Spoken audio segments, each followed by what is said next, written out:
Hello everyone, welcome to my YouTube channel. आओ सीखें at अपनी एकेडमी। In last two videos we have discussed about subject verb agreement. Please watch that videos if you haven't already और need a quick revision. Link for that is in the description.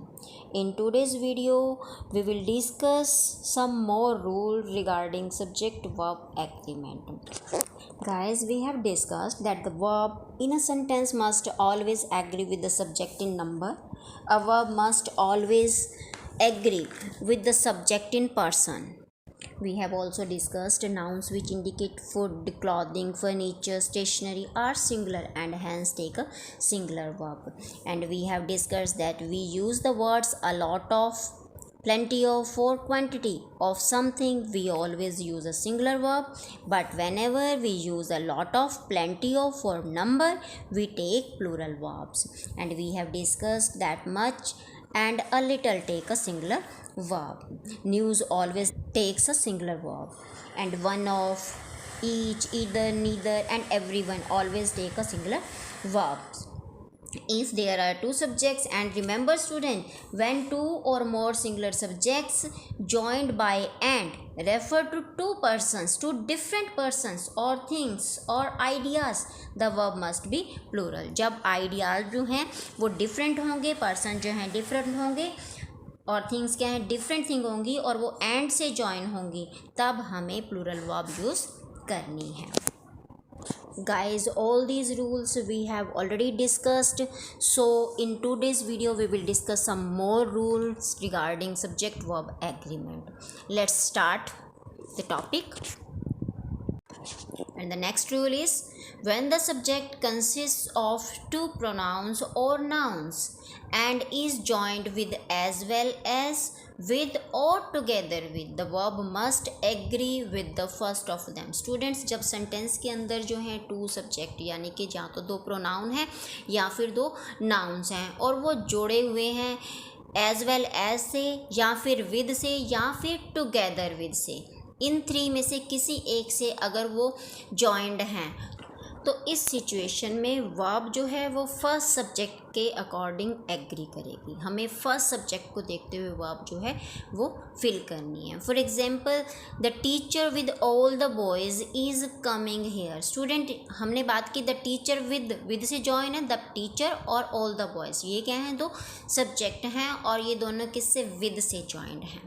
ठीक है, तो हमें क्या है, first subject, हमारा first subject क्या है, द टीचर. द टीचर को देखते हुए हमें वर्ब अप्लाई करनी है, तो हमने उसी को देखते हुए वर्ब अप्लाई की कि हमने इज़ ऐड कर दिया. The teacher with all the boys, तो हमने टीचर को देखते हुए इज़ ऐड कर दिया, is coming here. And in second example, the students as well as the teacher are coming hair.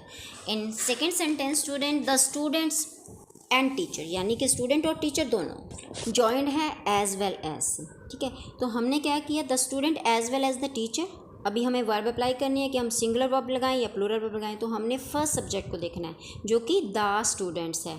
तो द स्टूडेंट्स को देखते हुए हमने यहाँ पर आर वर्ब यानी कि plural subject plural verb add कर दी.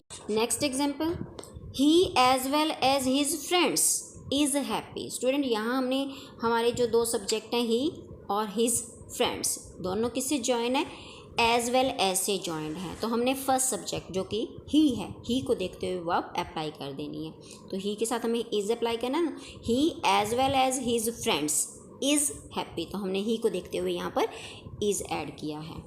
Next example, Mohit together with his family was present. तो यहाँ मोहित और हिज फैमिली ये दोनों क्या हैं, सब्जेक्ट हैं जो कि टुगेदर विद से, इसमें हमने फर्स्ट सब्जेक्ट मोहित को देखते हुए सिंगुलर वर्ब यानी कि वॉज ऐड कर दिया है. रिमेंबर स्टूडेंट, जब भी आपके सेंटेंस के अंदर टू सब्जेक्ट्स हैं और वो एज वेल एज, विद या फिर टुगेदर विद से जॉइंड है, तो आपको पहले वाले सब्जेक्ट को देखते हुए वर्ब फिल करनी है. अगर पहला सब्जेक्ट सिंगुलर है तो आपको सिंगुलर वर्ब फिल करनी है, और अगर पहला सब्जेक्ट प्लूरल है तो आपको according to rule plural verb fill करनी है. I hope it's clear to you now.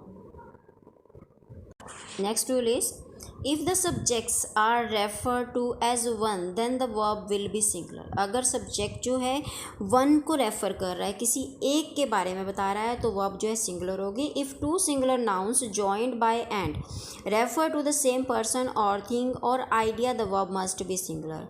अगर जो टू सिंगुलर नाउन्स जो हैं वो एंड से जुड़ी हुई हैं और वो दोनों रेफर कर रही हैं किसी एक पर्सन को, किसी सेम थिंग को या सेम आइडियाज़ को, तो उनके बाद भी हमें वर्ब जो है सिंगुलर यूज़ करनी है। For example, bread and butter taste good, his brother and neighbour is a doctor, bread and butter makes his breakfast. So student, in these sentences tastes, is and makes all are singular verbs. And the next rule is if the subject and the verb are separated by a group of words, the verb must agree with the subject. And student, subject and verb जो हैं दोनों separated किए गए हैं group of words, यानी कि subject और verb के बीच में कुछ वर्ड्स लगे हुए हैं। तो ऐसी सिचुएशन में वर्ब जो है वो सब्जेक्ट के साथ एग्री करेगी, यानी कि अगर सिंगुलर सब्जेक्ट है तो वर्ब जो है सिंगुलर होगी, और अगर सब्जेक्ट जो है प्लूरल है तो वर्ब भी प्लूरल होगी। For example, the boys in blue uniforms are my classmates. तो स्टूडेंट, इस सेंटेंस के अंदर the boys is plural and takes are a plural verb. Boys जो है प्लूरल है सब्जेक्ट, तो उसके अकॉर्डिंग हमने वर्ब भी प्लूरल यानी कि आर लगाई है।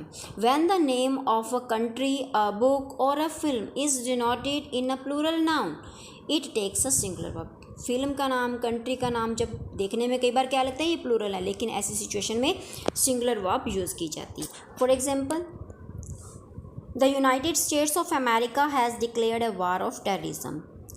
तो स्टूडेंट, यहाँ the United states of America के बाद हमने हैज़ यानी कि सिंगुलर वर्ब यूज़ किया है।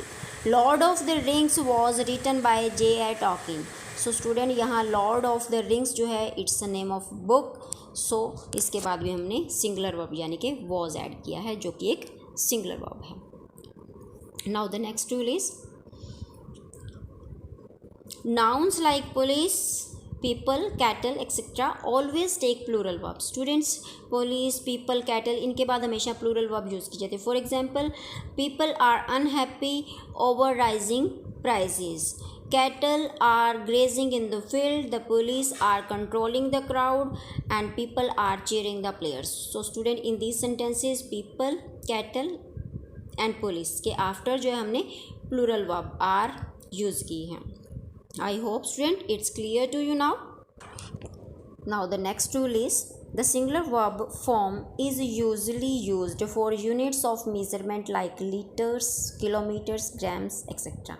Students, जो measurement की यूनिट है जैसे कि litres, kilometres, grams, metres, etcetera, इन सभी के साथ क्या है सिंगुलर वर्ब यूज़ की जाती है। For example, 4 liters of oil was required to get the car running. तो लीटर्स के बाद हमने क्या वॉज यूज़ की यानी कि सिंगुलर वर्ब यूज़ की है।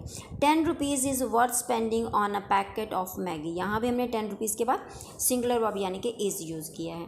Use a singular verb with multiples of monetary units और पीरियड्स ऑफ टाइम और मॉनेटरी यूनिट्स को बताने के लिए भी हम सिंगुलर वर्ब का यूज़ करते हैं। फॉर एग्जांपल, 3000, ये क्या मॉनेटरी यूनिट है, 3000 rupees is a high price for this jacket. 3 years is the minimum limit of this membership. So student, remember with the units of measurement like litre, kilometre, metre, grams etcetera के साथ हम singular verb use करते हैं। And student, remember monetary units और periods of time के लिए भी हम सिंगुलर वर्ब का यूज़ करते हैं, जैसा कि हमने इन एग्जाम्पल्स के अंदर किया। I hope student it's clear to you now. It's enough for today. I hope student video आपको अच्छी लगी होगी। अगर आपको वीडियो अच्छी लगी है तो आप वीडियो को लाइक कर दें, और अगर आप मेरे चैनल पर पहली बार आए हैं तो चैनल को सब्सक्राइब करके बेल आइकन को प्रेस कर दें, ताकि ऐसी ही knowledgeful video time to time आप तक पहुंचती रहें। Thank you, bye bye, have a nice day.